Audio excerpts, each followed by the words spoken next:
Friends, ఈరోజు మనం మార్కెట్లో మోస్ట్ హ్యాపెనింగ్ థీమ్ అదే ఏఐ లెడ్ స్ట్రక్చరల్ గ్రోత్ గురించి మాట్లాడుకుందాం. చాలామంది ఐటీ సెక్టార్ని కేవలం రూపాయి విలువ లేదా అమెరికా వడ్డీ రేట్లతో లింక్ చేసి చూస్తారు. కానీ ఇప్పుడు జరుగుతోంది ఒక పెద్ద ఫండమెంటల్ షిఫ్ట్. ఇది సైక్లికల్ ర్యాలీ కాదు, ఇదొక స్ట్రక్చరల్ గ్రోత్ స్టోరీ.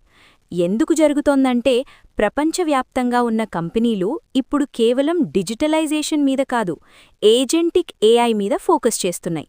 అంటే మనుషులు చేసే పనులను ఆటోమేట్ చేసే సాఫ్ట్వేర్ ఏజెంట్స్ని తయారు చేయమని ఇండియన్ ఐటీ కంపెనీలకు భారీ ఆర్డర్స్ ఇస్తున్నారు. దీనికి బాధ్యత ఎవరిదంటే మారుతున్న టెక్నాలజీ ల్యాండ్స్కేప్ మరియు హైపర్ స్కేలర్స్ అని చెప్పాలి. క్లౌడ్ కంప్యూటింగ్ ఎలా అయితే 2010, 2020ని రూల్ చేసిందో 2026, 2035ని ఎంటర్ప్రైజ్ ఏఐ రూల్ చేయబోతోంది. భవిష్యత్తులో ఇది ఎలా ఎఫెక్ట్ అవుతుందంటే ఐటీ కంపెనీల బిజినెస్ మోడల్స్ పూర్తిగా మారిపోతాయి. ఒకప్పుడు టైమ్ అండ్ మెటీరియల్ అంటే గంటల చొప్పున బిల్లింగ్ ఉండేది. కానీ ఫ్యూచర్లో అవుట్కమ్ బేస్డ్ అంటే ఫలితాల ఆధారంగా బిల్లింగ్ ఉంటుంది. దీనివల్ల రెవెన్యూ పర్ ఎంప్లాయీ భారీగా పెరుగుతుంది.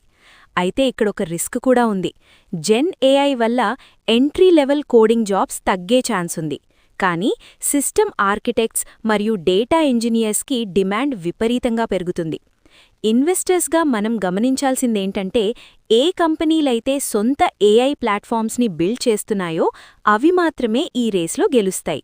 సో షార్ట్ టర్మ్లో చిన్న చిన్న కరెక్షన్స్ వచ్చినా లాంగ్ టర్మ్లో ఇండియన్ ఐటీ గ్లోబల్ ఏఐ బ్యాకాఫీస్గా మారుతుంది అనడంలో సందేహం లేదు.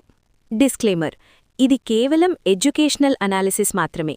ఇన్వెస్ట్ చేసే ముందు మీ ఫైనాన్షియల్ అడ్వైజర్ని సంప్రదించండి.